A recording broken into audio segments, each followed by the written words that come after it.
Talk again? Testing. Okay, we're good. Toby. All right. Let's see. I gotta hype myself up for the intro. Yeah, Always. absolutely. It's always like the intro is just I gotta figure out. I get it. You know? Welcome to the Hockey Review Podcast. Rink, to become the best, you have to surround yourself with the best. That's what we're working on. Skills that translate. Wait, so it's like a parade? Yeah, it was a parade. No way, they had like a parade. Pretty chaotic start for sure, and that was junior hockey for me.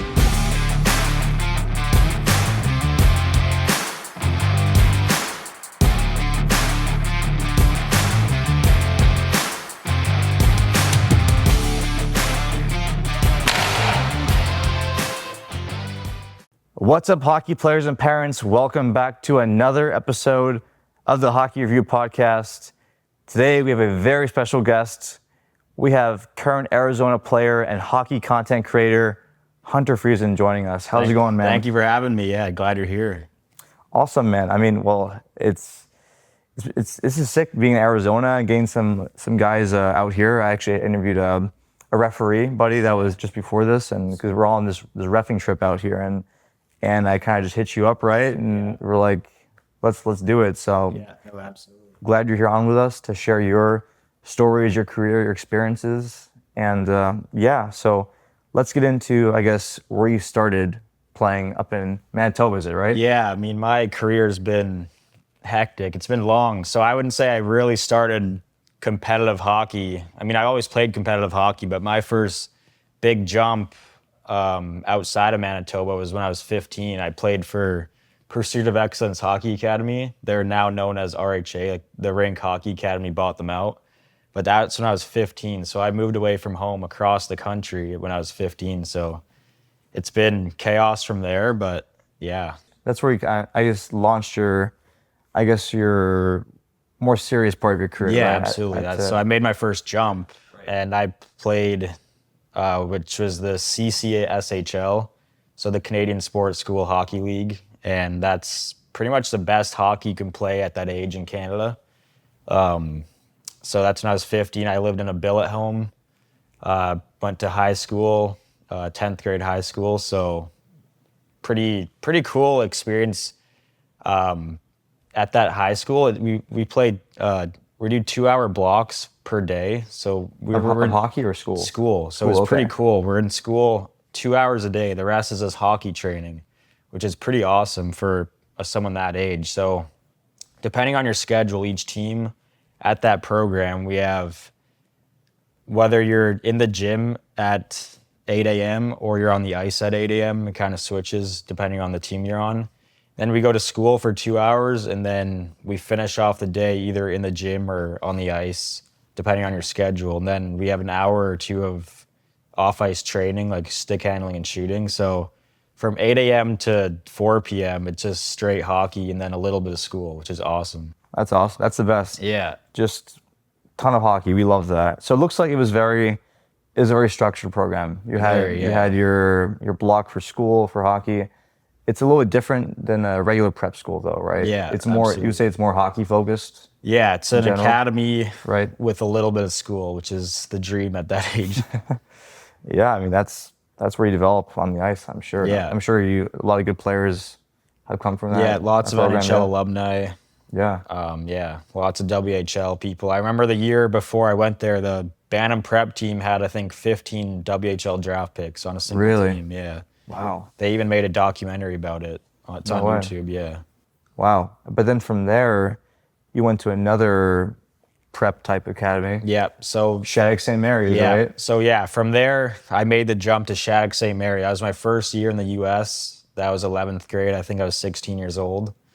I didn't really know a ton about it before going, to be honest. And then, yeah, I went there knowing absolutely no one. So it was a little bit nerve-wracking, but it was a very easy place to make friends just through hockey and then school.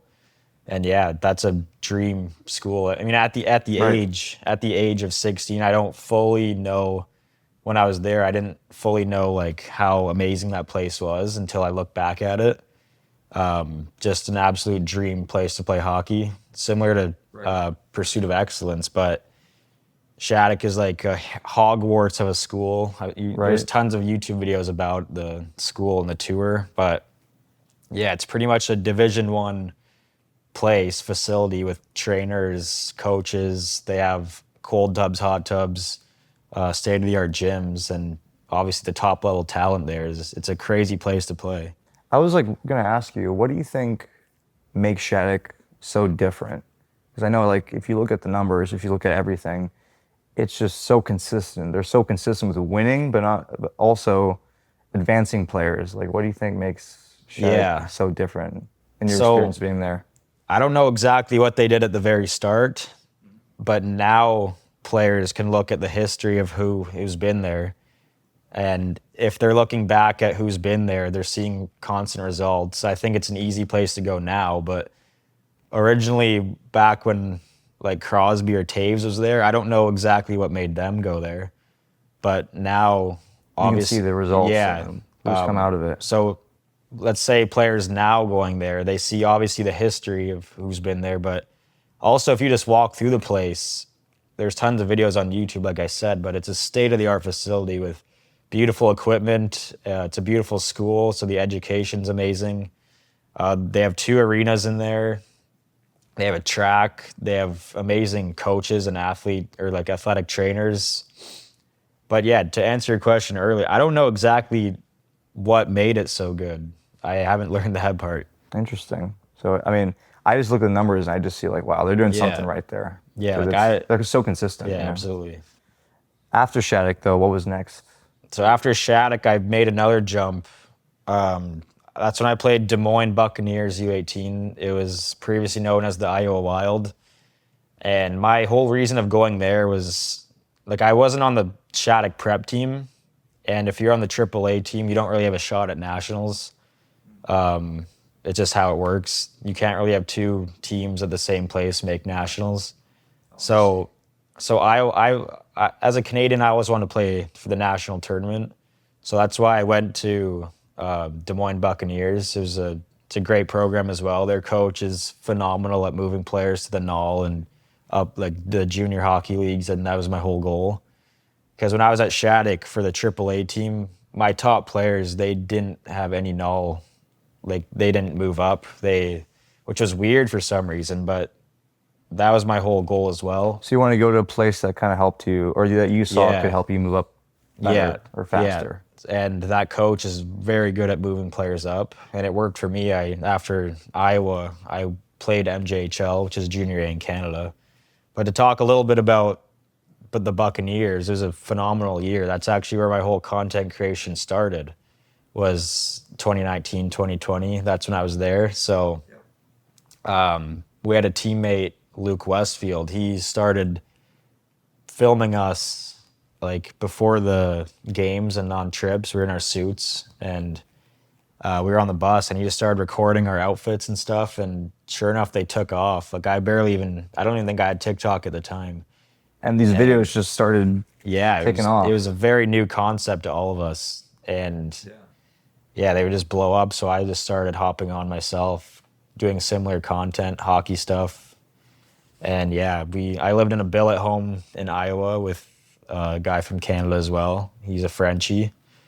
It was a similar style to Shattuck almost, just for school. We're school for the full day.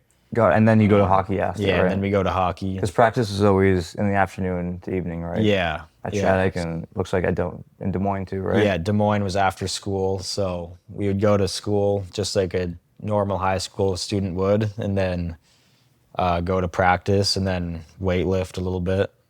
Got it. So that was okay. So Des Moines was one, because I do want to touch on like when your content creation started. Yeah, so that was in Des when it Moines. started. Yeah. Got it. So that was, I mean, I think I remember seeing, I think one of your videos, I think you talked about Yeah. how it started, and then you kind of kept with it throughout in juniors, right? Yeah. And then you said you went to the MJ after? Yeah. So a little bit more about that content thing. So that was in 2020. We didn't know what we were doing at all. Like if I had my knowledge now back in 2020, I think we could have been a lot bigger.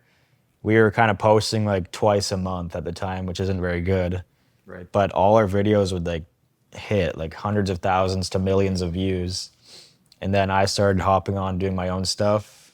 But I think if we had another year together, we could have been a lot bigger, because that's when TikTok was really exploding. It was like But- 2020, right? Or Yeah, but 2019, unfortunately, we stopped doing stuff together when COVID hit. We went home, and then that was kind of it for that group.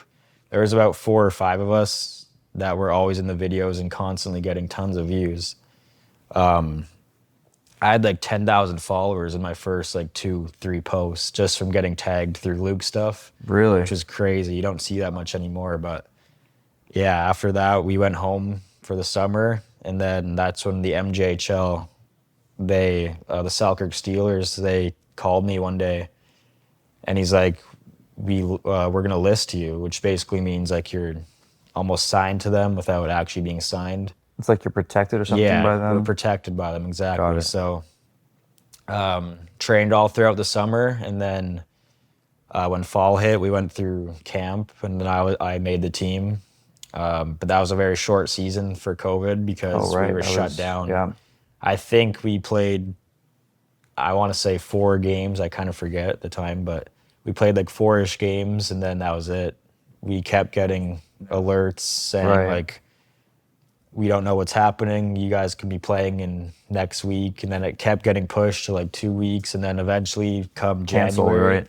Yeah. come January, they just cut us completely off. That happens. So I was playing prep school at the time in Vermont, and I remember kind of at the beginning of the season, the fall, we were like set to play some teams in New York because we were in Vermont, and we were like, oh, actually, it's getting postponed because of health reasons, because of the new health mandate or something, and then kept pushed back, and then sooner or later, every single prep team's season was canceled. Yeah. So that was a crazy year for every everyone, team, yeah. pretty much. But you signed I know in Canada for Junior A, you signed what's called a player card, right?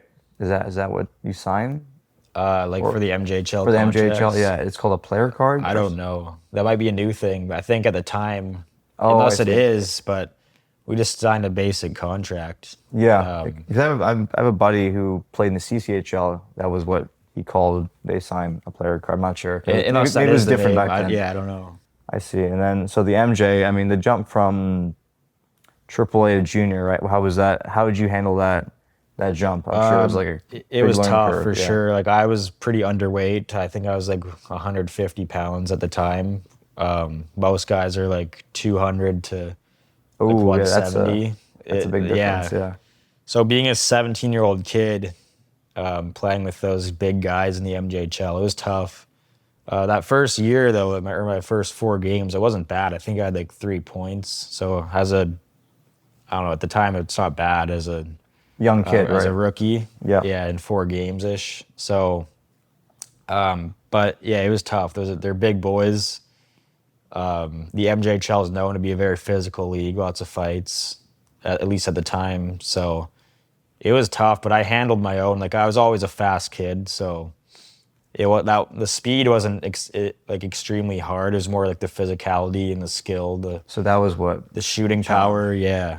Oh, I see. So yeah, I was gonna ask you kind of because I don't really know too much about the MJHL and its style. You're saying it's a more physical league, Yeah, absolutely. compared to other like the SJ, OJ. I mean, the SJ is pretty similar as well. Is it okay? Yeah, I don't know too much about the OJHL, but I know growing up, everyone compared the SJHL and the MJHL pretty equal, and then there's the AJHL and BCHL, which are Right. better skill A leagues. little higher end, yeah. Yeah.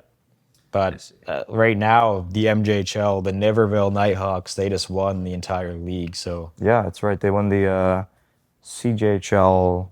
Oh, no. Did they win like? yeah, the entire the CJHL, yeah, right? Yeah, yeah. because they won the MJ, right, and they went to the tournament. they won it all. And for the Yeah. CJHL teams, yeah. Do you live near Niverville? Yeah, Or- they're about 40 minutes away, maybe even closer from Winnipeg. No way. So yeah, when I was in the MJHL, I lived at home, and Selkirk, the Steelers, they're about 45 minutes away as well. So I drove back every day. You commuted Yeah. from home. Okay. Well, I mean, must have been nice though, going back to it was Manitoba very after all nice. that. Yeah, it was very nice living at home, getting, like my mom's a pretty good cook. Getting home cooked meals every day and then sleeping in my own bed. But yeah, after a couple months, you get used to that drive. It feels like nothing. Yeah. So after the MJ, did you stay in the MJ? Your next season, what was Yeah. So next? next, it came January. My agent, me and my dad hit up my agent, and we were like, so now we fully know the MJ shut down. Like, let's try and get on a team because the US was still running, like the USPHL and stuff. They were still operating. So my agent's like, yeah, I know the guy over at the Richmond Generals. He's taken on a couple Canadians this year because Hockey Canada shut down. So that's when I made the jump in February to go down to the USPHL. That was the Premier League, and at the time that was a very good league. Like, we had a lot of junior A kids from Canada play, and then a couple null guys. Yeah. So the USPHL Premier during COVID was very good. Yeah, I know. I heard about that. Like, apparently it was stacked with like even guys from the Dub. Yeah, it was very Maybe stacked. junior players. They were just all in the U.S. just Yeah. playing Premier, and that was a very unique year because that was one of the only leagues that was operating. Yeah. At the time. So that was why you went to Premier. So then, how'd you like Richmond? What was that team Yeah, like? And to be honest, that was one of the most fun teams I've ever played on. The guys were great guys. I was shoved in a tiny little billet home with 4 other dudes. nice. That's how it goes. but great family. That was another commute, though. We had to drive about 40 minutes as well into Richmond every day. But yeah, it's the USPHL. It was a great time. Like, a lot of people have fun in that league. So that what division was that? The South Division at the time, or what's? Yeah, I think so. I don't know the divisions too well, but we went to Carolina a lot to play the Hurricanes, Charlotte, probably, yeah, right? Yeah, Potomac. But Yep. yeah, I only played about 6 games that year, if that, in the USPHL. I was only there for a month, and I shot back down to Canada. But was your season just in general shorter? Was that just very short? Very, yeah. Because I played about 4 games in the MJ and then waited many months to go play in the USPHL. Only got 6 games in there, and then we were done. Oh wow! So you must have been off season, or you're like you must have been. You had to keep in shape.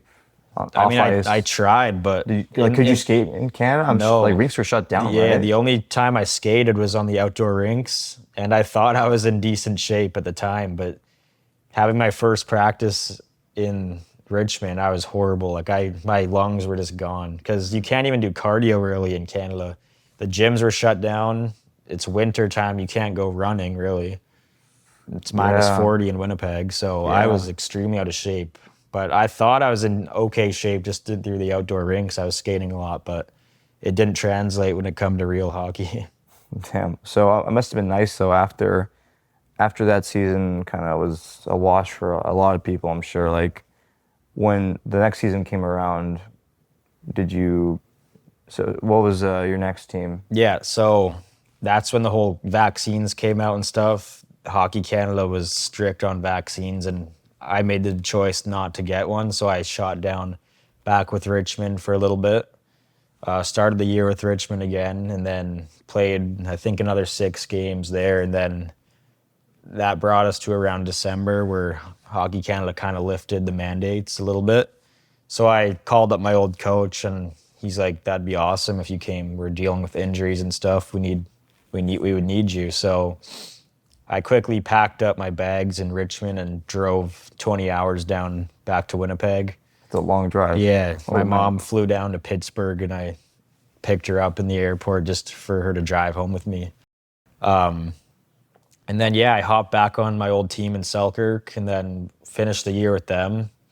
I got pretty much a full season in there. We had a decent playoff push. I mean, not really. We made the playoffs, which was a battle, but we played the number 1 team, the Steinbach Pistons. They're always amazing. I think we won like 1 game, which was a win for us. We kept every game within a goal. So that was a win for us in our book. I was going to ask you, what's like the strongest team in the NBA? Steinbach? Or they're typically the strongest? They're typically with the Portage Terriers, but the Nighthawks, they're a new team. They're only like 4 years old. I think I So saw for it, them to yeah. win Yep. was pretty cool for them. But yeah, it's usually Steinbach and Portage. Got it. So this whole time when you were in junior, looks like just you were bouncing back and forth between Yeah. Richmond now and the MJ. That's it. How is it? I guess how was college prospects looking? Like how were they looking for you? Were you kind of talking to some schools? Did you have some schools in mind? I actually didn't talk to any schools until my last year of juniors. So that's when I moved to the NOJHL. I got traded there. Well, I got traded to the Nighthawks from Selkirk. And then they brought in, during training camp, they were only keeping 4 20-year-olds. This is my final year of junior.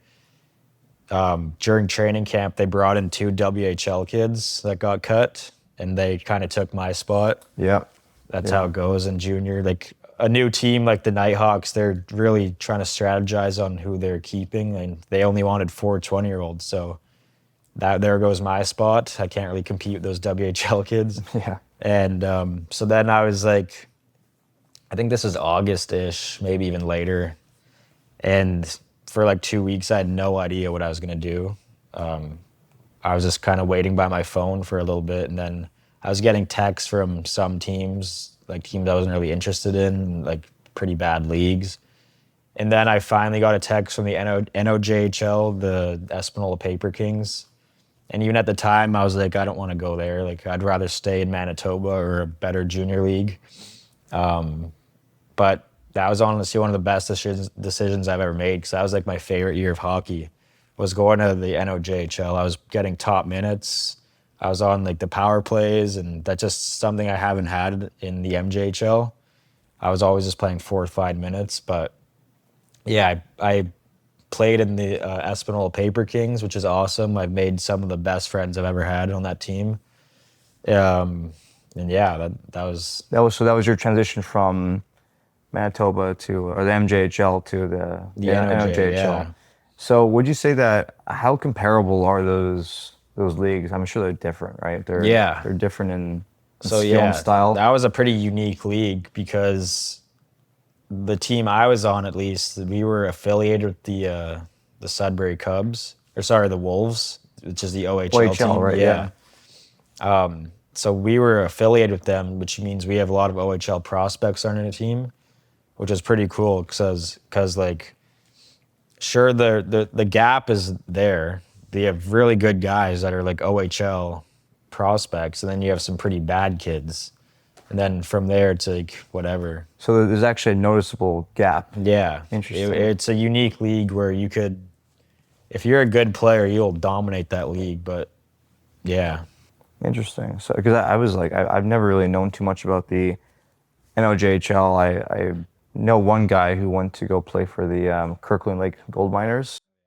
So, but that's an interesting league. Like, but it looks like the prospect pipeline is there to the OHL. You're saying that there were some guys that were affiliated with the Sudbury Sudbury Cubs, Sudbury. right? Yeah, it's interesting. So then you said you dominated, right? Or you had a bigger role on the team? I had a bigger role. And I'm sure it must have been nice, right? Because how better else can you develop if you know? Yeah, it's the best thing for your development. If you're in a junior league or AAA team and you're not really playing, the best thing is just to get development. And it's still a solid league. Like the NOJHL is a great league. It just wasn't as strong as the MJHL. So to step down just a little bit, play a top role, get some points, get some goals, get your confidence back is the biggest thing. It's confidence. Yeah. Right? Yeah. Like a lot of players DM me like advice, and I'm like, dude, just work on your mental strength, your confidence. Like, you can do as much skill work as you want, but if you're not a confident player, you're always passing it or shying away from making a play, you're not really going to develop. So in the NOJHL, that's when I got my confidence back, and I was actually able to get goals and points. So confidence is key, right? Yeah, go absolutely. go where you'll play and find that confidence. Yeah. Because you'll only get confidence if you're consistently playing. And you know, a like huge thing is like your coach is believing in you. They're putting you out there in key moments, and that just, it builds you for sure. Oh yeah. So this was your age out season? Yeah. Got it. So now, I guess now going back to the content, where were you now with this content game? Oh yeah, so during this time. yeah, of when I junior? was in the MJHL, I wasn't doing a ton of content just because like I was a rookie with guys much older than me. Like I don't know, it was kind of just like a thing where I was not really embarrassed, but I just didn't really want to do it. But I kind of did it like a little bit. But when I went back to the NOJHL, that's when I picked up again. I was filming like every day almost. That's when I started my YouTube vlogs, and that was a huge hit. Doing like day in the lives of a junior hockey player. That was all in the NOJHL. Got it. Like I said earlier, those like my best friends at the time, so there was nothing to shy away from. It was very easy to film in that environment. So YouTube took from like 0 subs all the way up to like 6,000 or 7,000, which is pretty solid in 1 year. Wow, that's a big progression. I think the YouTube game is hard to crack. It's very hard, yeah. Yeah, it's not easy, but it looks like you were able to with your content. Yeah. Those videos did very well. Yeah. Looks like it. Yeah, so I had a couple banger YouTube videos that kind of set me up for success on YouTube. And then even with, I was still doing TikToks. And at the time, that's when Reels came out, which was huge for my Instagram. I was posting like my TikToks on Reels. And that's when it took my Instagram from, well, obviously through college, but at the time it was like 11,000 followers on Instagram up to, I think, 20 by the end of the year. And then when I came to ASU, that's when it really shot up. Yeah. Wow. I mean, so you're finishing out your age out season in OJHL. What were college prospects looking like now? Yeah, so that's when everyone was started talking to colleges.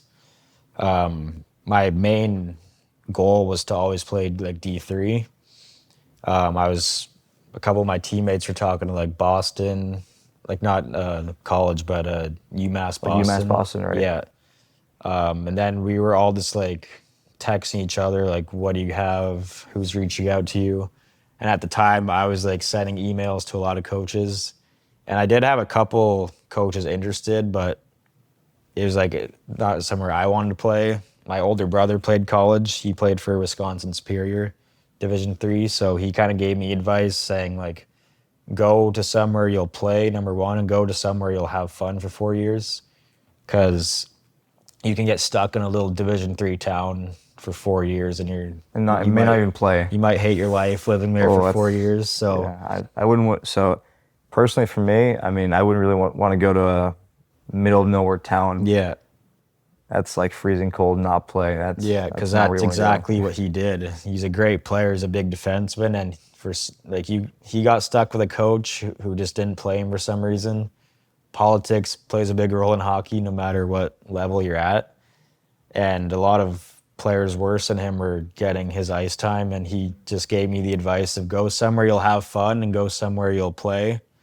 And that's when I kind of ended up with ASU, because we were talking with each other. But actually, before I get into that, like I was about to sign with Dubuque, brand new NCAA D3 team, and like I pretty much verbally committed. I said I was going. And I kind of held off on signing the contract because they sent it to me. And then I'm like, at the time, I was kind of talking to ASU.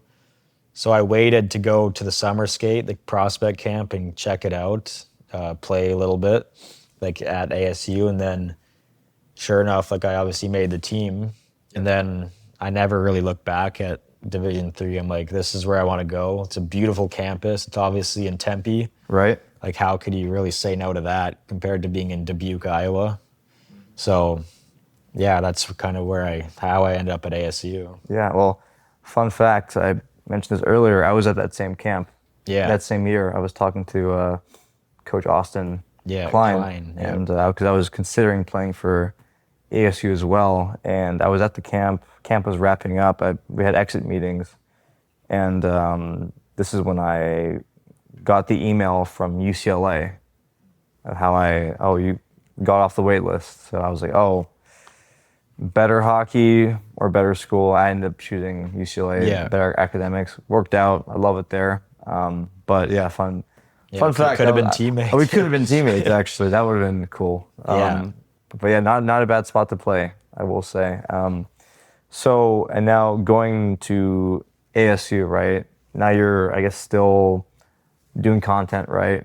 But now you're doing this for like as a rookie or freshman, Yeah. right? At a college team. Yeah, How did your so- teammates take that? Yeah, that's a big thing. Like, very start, like kind of everyone knew who I was going into it because I was established in the hockey world at the time. You got a following, right? Yeah, so everyone knew I did social media, but a lot of the older guys, they didn't really accept that. They didn't really like it, especially in their locker room and it's their team.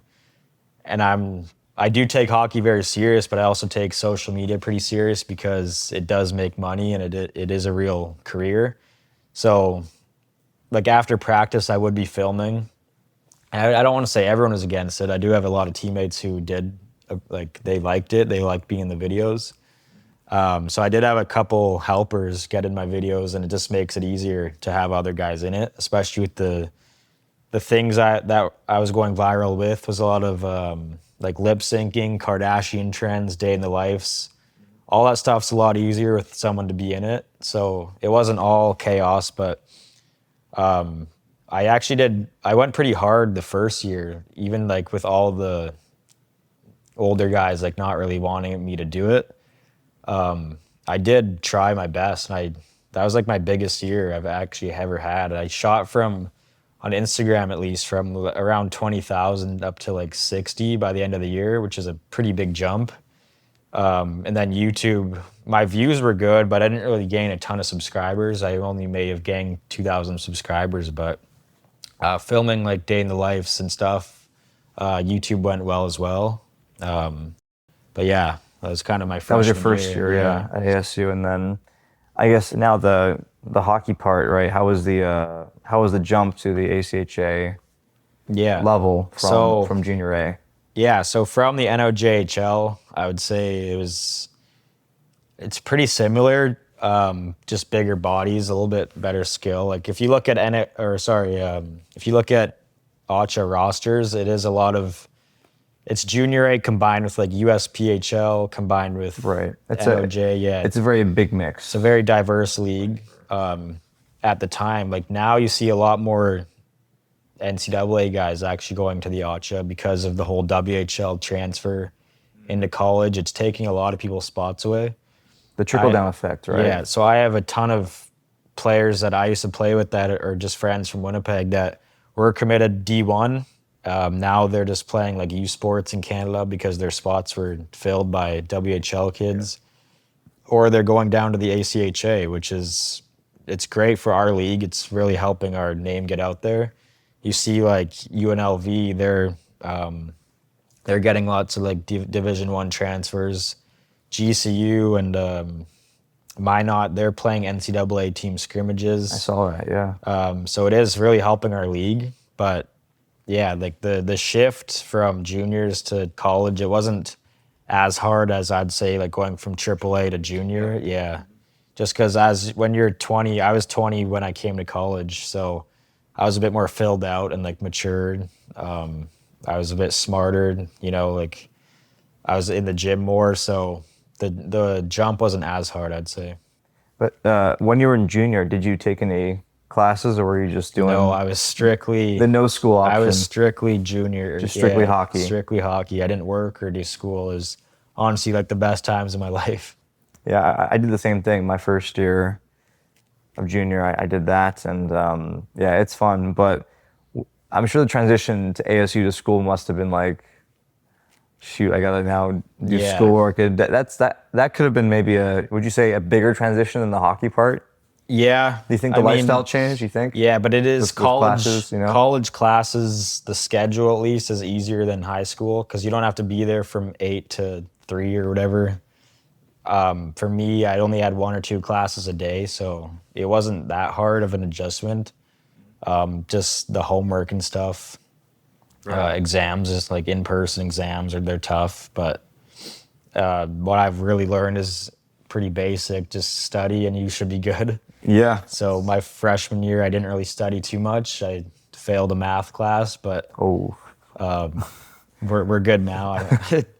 That's good. At least you got your footing in now, at the school. But and then now you're in your third season though, right? Yeah, I just finished my third Right. season. Right. And but your second, how was your second season? That was it a little more adjusted to everything? Yeah, I would say I was a bit more adapted to everyone.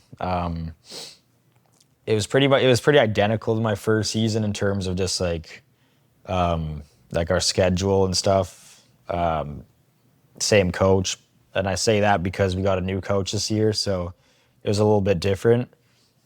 So again, you're pursuing all this while doing social media, right? And I guess where do you see yourself now in the social media game? Do you see like continuing? Yeah, so something I didn't mention earlier was freshman year. That's when I got my first agent reach out to me, like a manager. And that was huge because that's when I had no brand deals or anything. I've never like done an ad. And I got an agent, and he's a pretty established guy. He works with a lot of NFL players, CFL players, a couple of college athletes.